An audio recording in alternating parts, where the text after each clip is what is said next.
Hello, everyone, and welcome to another episode of our special series, the MM360 Global Movement. We are calling Chatting with Slava the Jordanian. I'm your host, STJ, as some of you guys know me on Instagram, and I'm here, of course, with my one and only, my co-host, JD Yusef. Good morning, Yusef. Good morning, Dr. Slava. Thank you for having me. Yeah, of course. How you doing this morning? Doing well. Thank you. Awesome.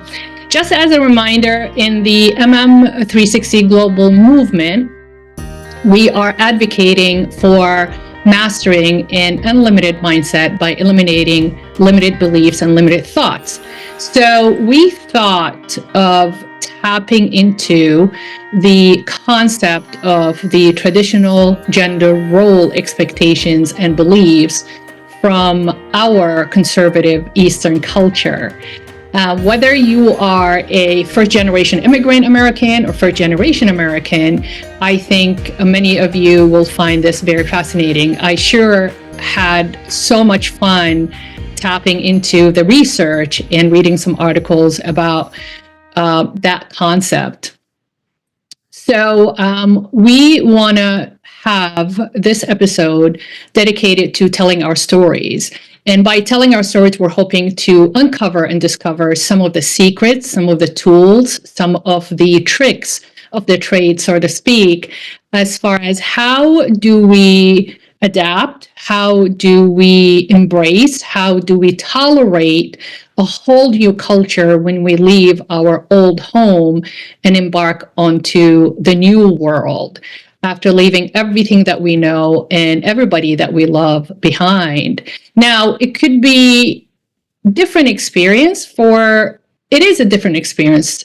And between whether you came from immigrated or you were born here, but you live in a household where they cherish and value those traditional gender roles, expectations, and beliefs. So, are you guys ready? Let's dive into it, okay? So I guess would be the first question is, what are those beliefs? What are those traditional gender role expectations and beliefs that we pack with us when we leave our home world? And like I said, embarked into a new world. What do they look like? How do they feel? And what kind of challenges that we go through in order to decide whether we want to embrace those traditional beliefs and make them our, Bible for our new life, or do we do half and half? Do we do a hybrid kind of mindset, whether we are maintaining and cherishing and valuing those beliefs, but also at the same time putting a modern twist, some practical concepts to it, and make it our own, right? Depending on where we land in the part of the world. Or do we just shed it all out? Do we just leave everything behind, completely strip those beliefs, create our own, 100% our own values and beliefs, and create a new life, create our identity? And that's one of the things we will tap on in the future. How does that impact the process of going through an identity crisis, which is a huge challenge for a lot of immigrants, or whoever is coming into the new world?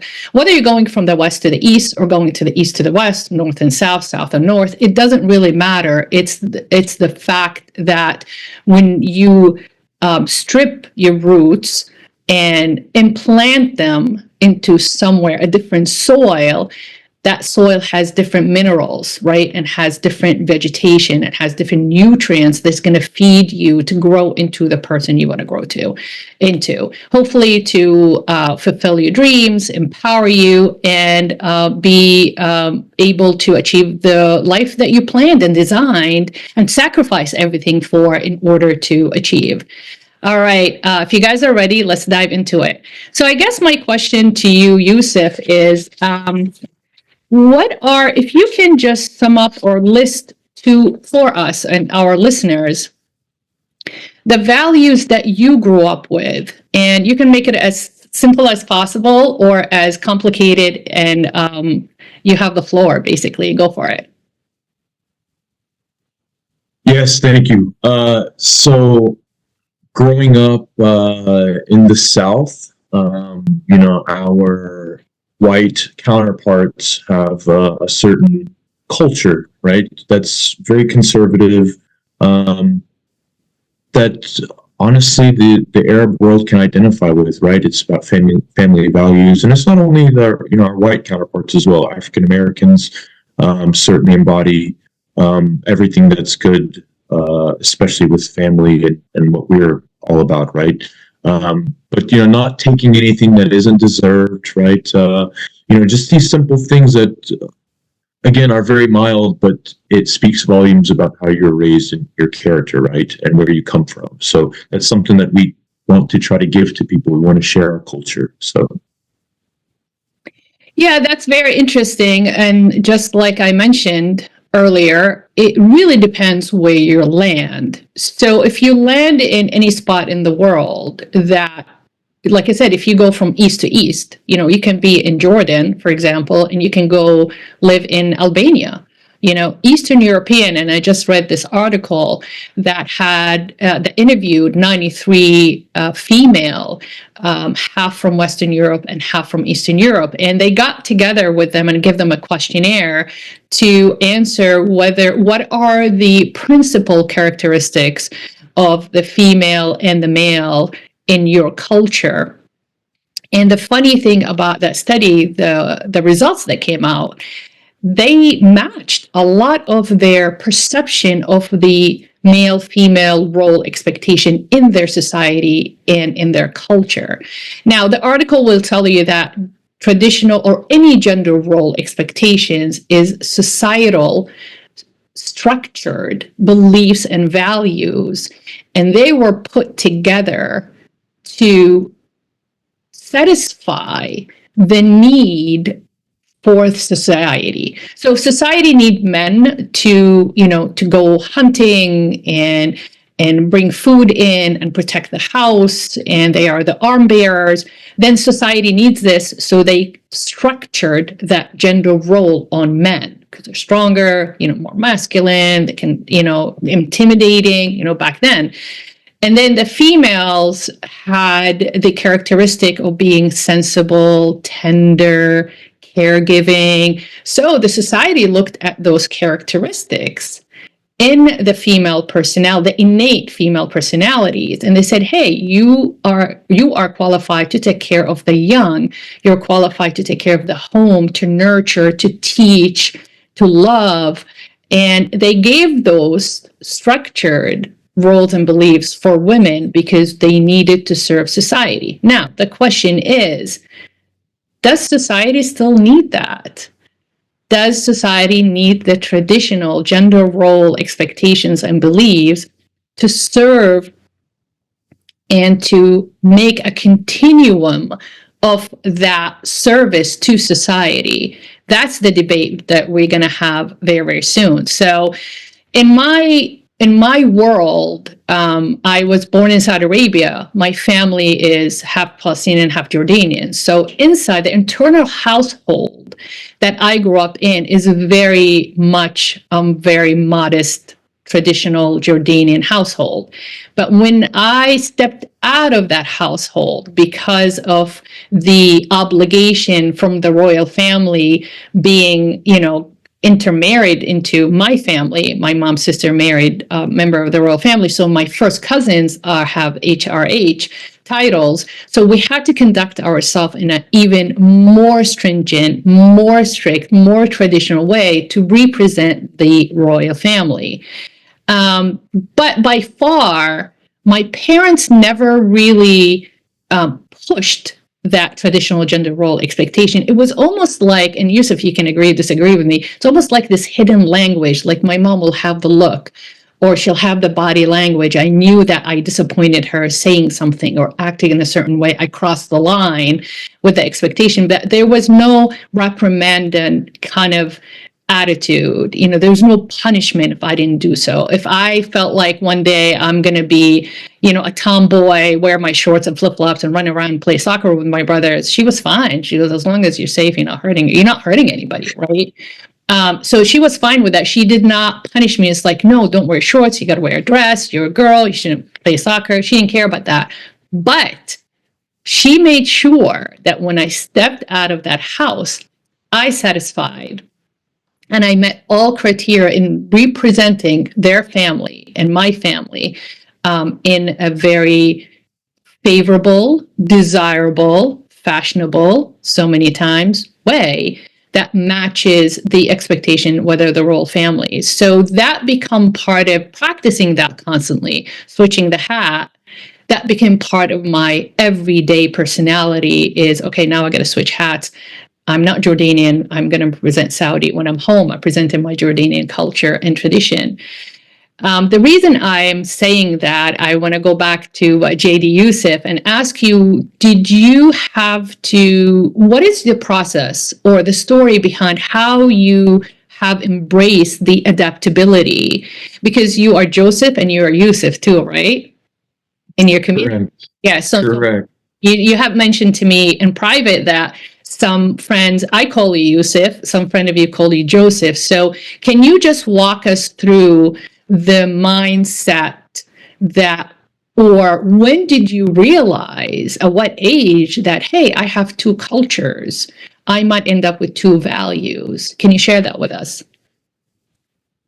Yes, certainly.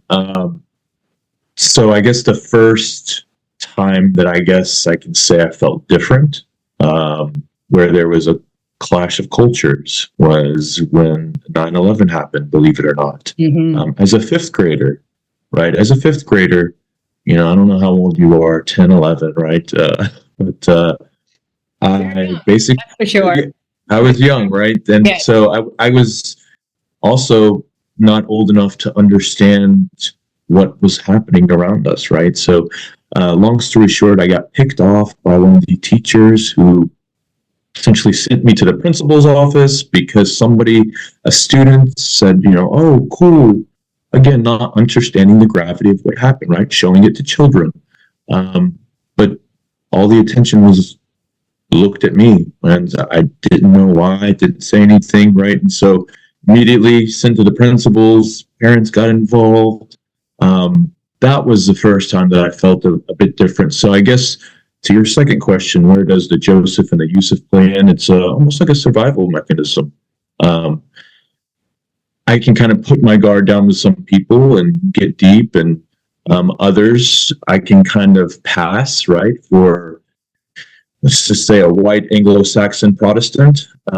And people's true beliefs or guards are down, when they think they're speaking to someone like them naturally, right? So it's very, very telling, and I've seen everything on the whole spectrum. So that's very interesting because in 9/11, going back to that event, I just graduated from dental school and I was working in Maine, Gorham, Maine, my first year as an associate. And that's the first thought that came to my mind. It's like, oh, crap, here we go. Because my practice last name is Abdurrahim. So that's my married name. That's my husband's last name. So of course I was nervous too. So I immediately, that belief that in order to survive this, in order to protect yourself, is keep your head down, don't talk about it. However, I did something very unconventional. The following day, we had the morning huddle of the practice, and I remember the owner, my mentor, he was traveling, and I wanted to have a moment of silence and prayer for all the souls that we have lost and the people that have survived, and pray for them. And the whole team was like, whoa, are we really talking about this? So I stood up and I said, in the spirit of the unfortunate events, let's have a minute of silence praying for all these souls. And we did. But the interesting thing, nobody talk to me about it after. Nobody mentioned it. Nobody said thank you. Nobody said we appreciate it. Nobody said, oh, I was uncomfortable with that. None of that. They were completely silent and completely impartial and neutral about it, which I appreciate that at that time, because honestly, when I did it, but that's just the maverick in me. When I did it, I thought, because I was always taught by my parents, do the right thing because it's always the right thing to do. And that is part of the pride. Speaking of beliefs, those are one of the values and the beliefs I still carry with me. So being a 30-year-old, just graduated from dental school, new appointment, no new associate condition, that's my livelihood. It's like either I get fired because of that, or people are going to admire it. And it was fine. I did not get fired. So sometimes you have to listen to your innate intuition and say that this is the right thing to do. And the way you do it, if you do it in a very loving way, in a very supportive way, like I said, very calm, very neutral, death is death. It doesn't really matter who died, right? As human and as humanitarian diplomats, that's what I call all human, that trying to make a difference in the world, is we have the duty and we have the job, responsibility in order to honor our death, period. It doesn't matter what, religion you came from. But that is one of the example that I decided not to get rid of that thought, get rid of that belief that I got to do the right thing because it's the right thing to do in considering the circumstances. So that's very, very interesting. You're in fifth grade. I just graduated from dental school. So that gives you an idea of the age difference between. I think what's more interesting is the response, though. You kind of had a more offensive response, right?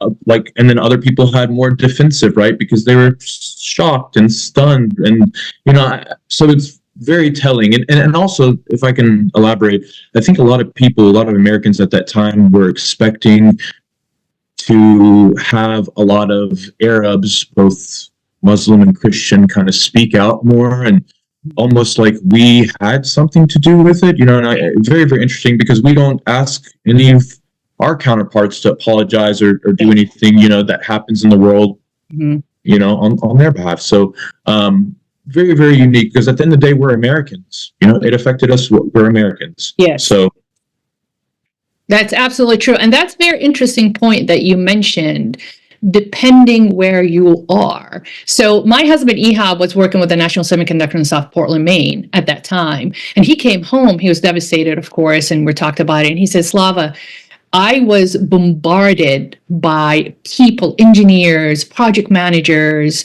knocking on his office door. It's like, are you okay? Are you okay? Is your family okay? Are you okay? So he was taken back by the level of concern and level of comforting attitudes that's coming towards him, because he didn't expect that.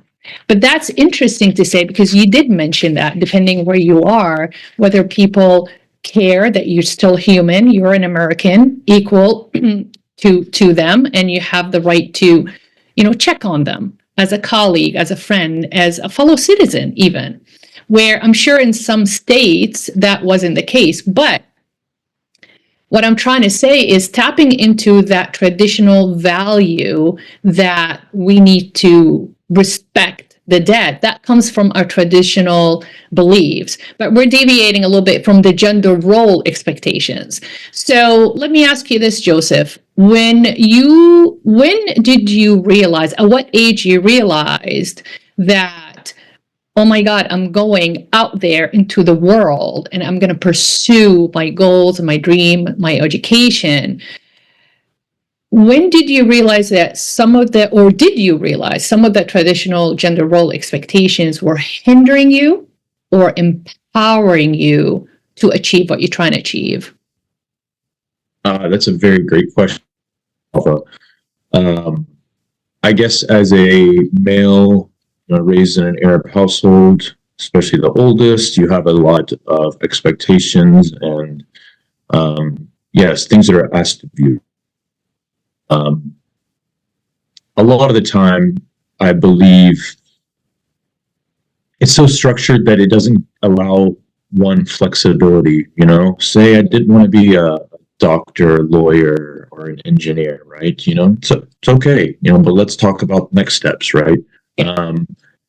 Education is huge in our culture, but if that wasn't for me, that's okay. It doesn't mean I'm a failure, so I hope that elaborates a little bit.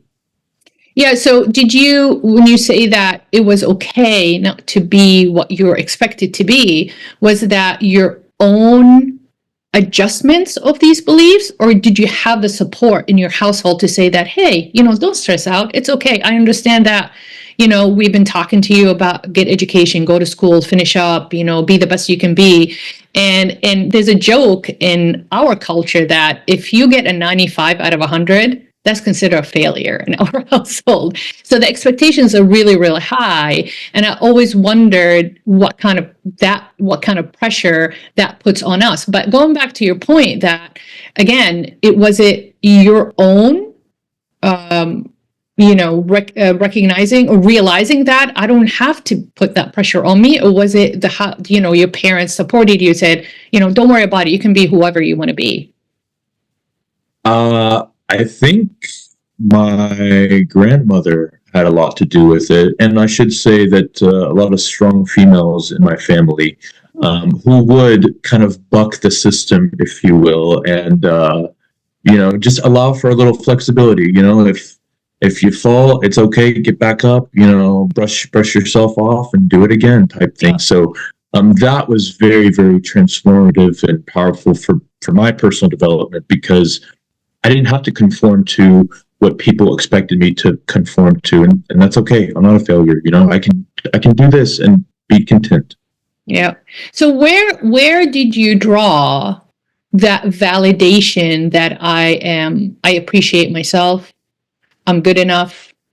Because the practicing or exercising, nagging about the traditional gender role, you should be doing this, you should be doing that, instead of you could do that, so changing the words is going to change the mindset. So you mentioned your grandmother. Can you tell us a little bit about your grandmother? Can you describe her? Yes, born in the 30s, and had just a fifth grade educational level, but was more than educated in numerous things. I learned a lot from her and my grandfather. But I think again it goes back to being products of war, right? And so, being a product of war, you can't be as rigid as you want to be, because every day is kind of unpredictable, if you will, right? And so you're also in the survival mentality. So it requires one to be a little stronger than most, right? Dealing with adversity. So adversity is, I guess, part of the Palestinian struggle and the definition. Yeah, it's true. So were you closer with your grandmother? Those are maternal or paternal grandparents? Maternal. Maternal grandparents. Were you closer to your grandmother than your grandfather? I was definitely closer with both of them on my mother's side, certainly. And my father's side, I spent 10 to 20 years with my grandmother, but she was kind of away from us. So, but yes, my mother's side of the family, village folk, very simple, fallahin. And very, very humble, right? Best type. Yeah, absolutely. Yeah. Absolutely. Yeah.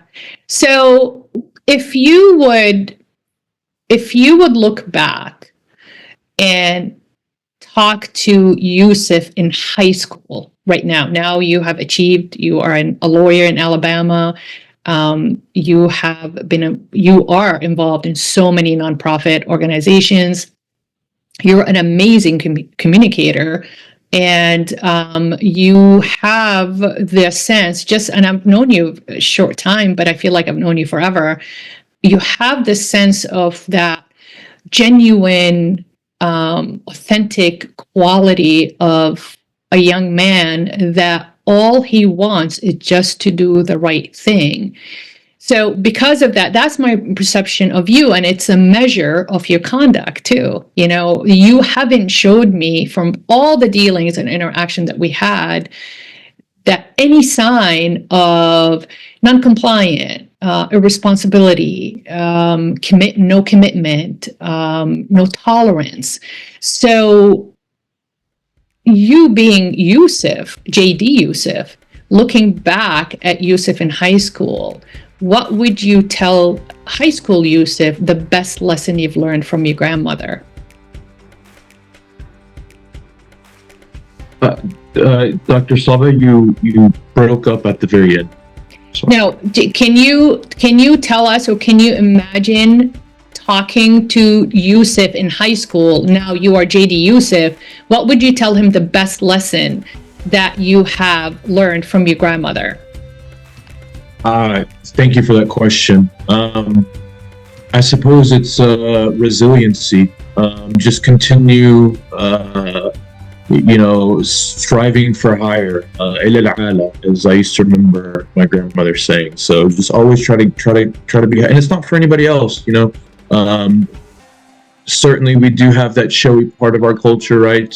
But again, being from a humble background, country people, that was non-existent. So it was for us, and also it was for, you can't take away something from us, right? Our land you could take away, but our education was something that was very, very strong to us. So that's interesting. So you were born in California and you live in Alabama. I was born in Saudi Arabia with a Palestinian father and a Jordanian mother.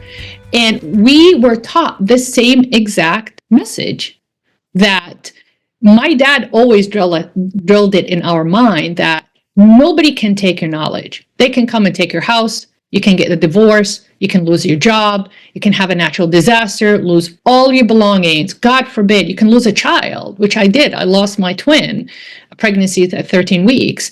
But nobody can take my knowledge. Nobody can take my experience and my stories, and nobody can take my education. So that is interesting how we both grew up across the globe, but we still learned the same lesson. And that is not a traditional gender role expectation. That's a very egalitarian way, a modern way to look at, it's unlimited mindset, basically. I can do whatever I want. My dad's like, you can, he wanted me to be a fashion designer, but I insisted on dentistry. And he gave up at some point when I insisted on it. And he said, you can do whatever you want, as long as you stay safe, stay healthy, you can do anything you want to do. So it has nothing to do with the gender role expectation, but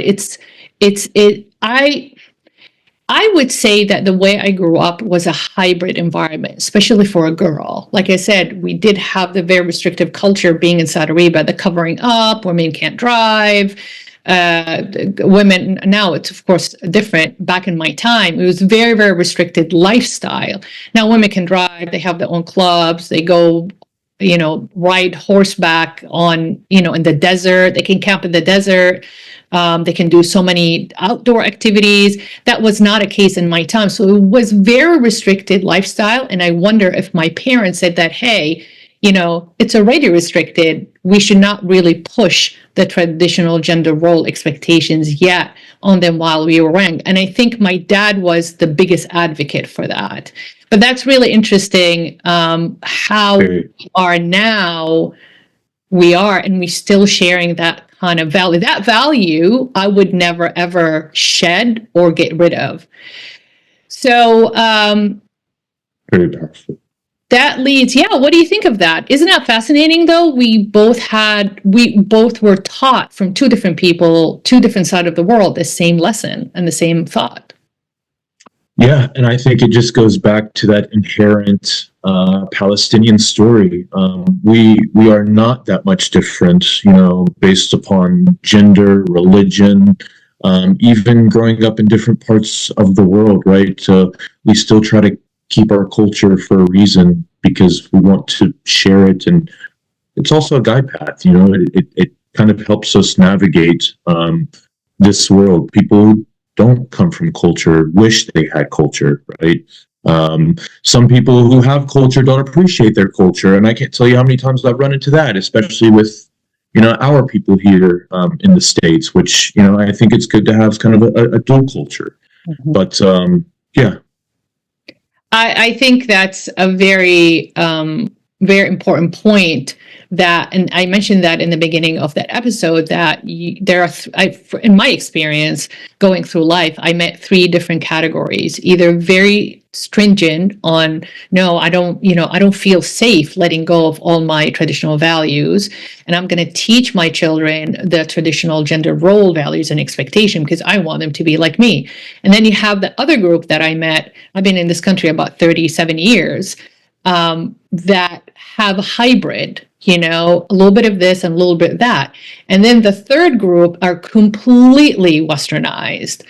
You go to their house, it doesn't feel, there's no one speckle of any Arab traditional artifact, or even the food is different, and they adapt the Western, whether French or Italian, Portuguese kind of lifestyle.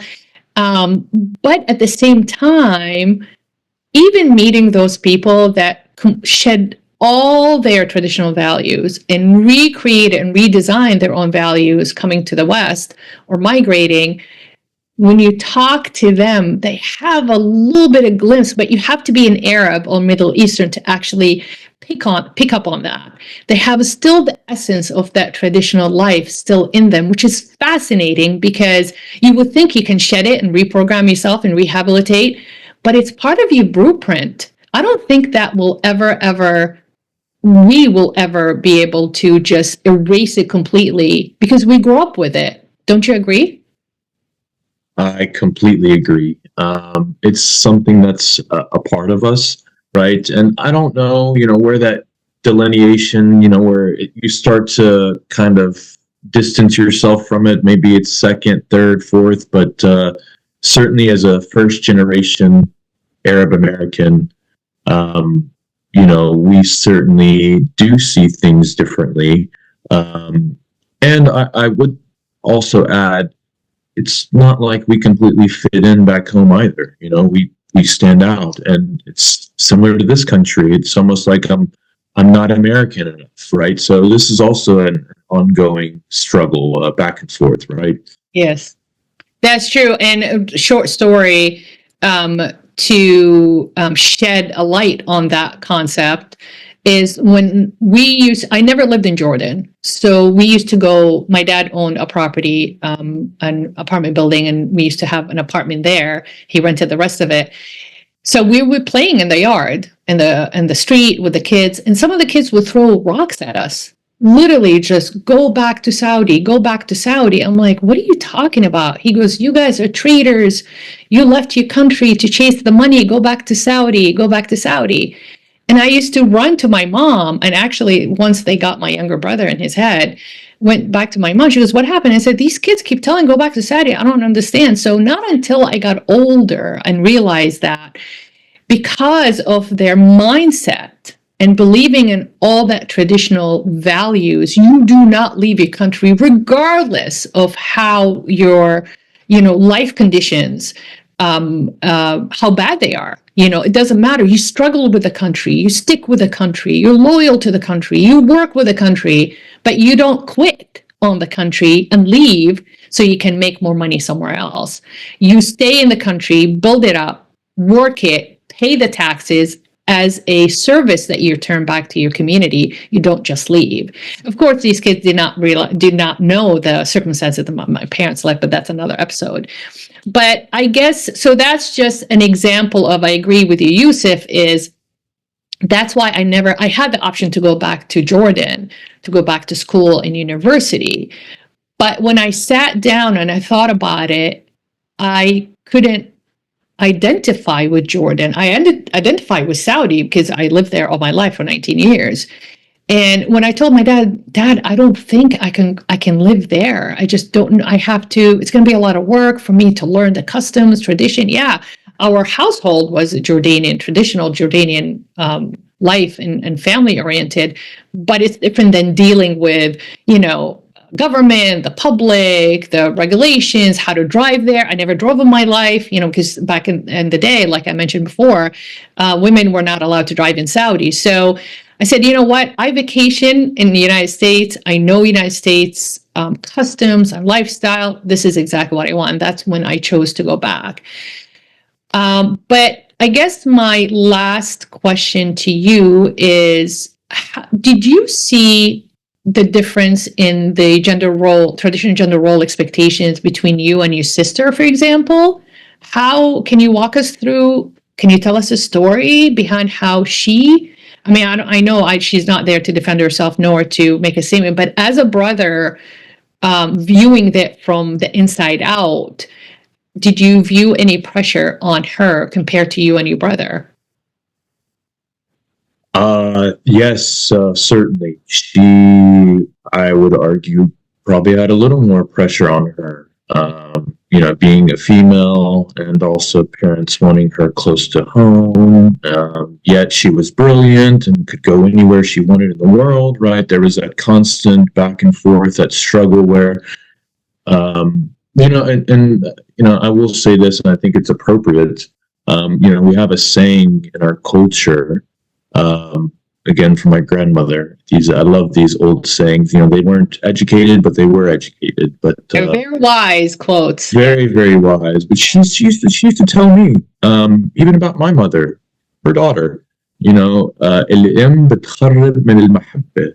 The mother will mess up, for lack of a better term, from the love. She loves her kids so much, and this is a common theme among Palestinians, right? Our lives, everyone's lives are precious, right? But also in a time of war, right? Yeah. We don't know what's happening, what to expect. So that being said, this love and you want to protect, could ultimately hurt the child at the end of the day, right? It's hurt them in the way of not maybe physical, but inhibit them, in their growth, their development. So, but yeah, I will say she probably had it a lot difficult than we did. Certainly, very proud of her. Yeah, she's a doctor now. So, she's a physician. She is a PhD. Oh, in what? Do you mind me asking? Political science and socioeconomics. Good for her. See, good for her. That's awesome. And that's what the Western world calls tough love. But I agree with you that saying, I heard it from my own grandmother, my paternal grandmother, because she used to make that comment when she observed how my mother treated the boys, the boys, you're going to make them proud, and this and that. And she used to tell her, just ease out. It's okay. It's okay. And she's a lot more traditional, Nebuchadnezzar, with the whole, she looked like a little babushka, like an Eastern European grandmother with the little scarf, and she has her cigarette. Just complains about life. And that her story is very tragedy, how she ended up getting married, speaking of traditional gender role expectation pressures, and how she ended up exiting the world. It's a very, very sad story, but it will be a different episode. And with time, I would definitely share that with you guys. But that's really interesting. And it sheds some light to how parents, and I agree with you, Yusef, depending on the circumstances that you actually extracted yourself out of, it will determine whether you want to really put the pressure on the traditional gender role expectations and value. And I believe now I am 55-year-old and as an adult and a professional, and I met thousands and thousands of parents through my 25 years of practice. And my observational data is telling me that some parents will pressure the kids in a sense of it's a technique of protection. Because think about it, if you can protect your children by surrounding them with those boundaries, traditional gender role expectation, don't cross a line, you're a boy, you're a girl, this and that, this is expected of you, that you're going to be responsible, that's a pressure on you to achieve so and so. They believe, especially if those parents never finish high school, for example, back home, because they had to flee war zone, conflict, starvation, famine, and to look into a different parts of the world in order to survive and have a better life. But it can be used as a protective shell around your children in order for, okay, I know they're safe because they know the expectations.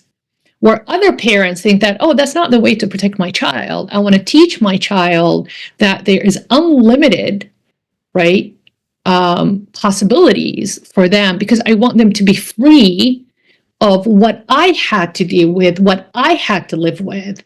So that's interesting that my grandmother, who's very conservative, never even been to high school. I think she quit at sixth grade, if I'm not mistaken, because she had to get married at age 14, 15 to her first cousin, my grandfather, while she was in love with the neighborhood boy. And she threatened her father to take her own life if he does not give his blessings for the neighborhood boy. So her dad looked at her. She locked herself in the bathroom and she goes, if you don't allow me to marry him, I'm going to take my own life. He said, fine, I have 5 other girls to marry off. That's his answer to a 14, 15-year-old child so in love with a neighborhood boy, and she has been pressured to go through with an arranged marriage to her first cousin, who was my grandfather. They ended up getting married, had 3 children, lived a very interesting life. But that is one of the examples of, I don't know if her father wanted to protect her from that boy, and to say like, no, you're marrying your first cousin because that's safer for you. That's guaranteed. And the beliefs in marrying family within a family, because the fathers has a better chance impacting and influencing and pressuring the husband if he crosses the line. So if think about it, right? So if that neighborhood boy mistreated my grandmother, let's say they got married and he turned out to be a loser, basically. Her father doesn't have a whole lot of authority to tell that strangers like, hey, you owe me. But he goes, no, you said okay and I married her.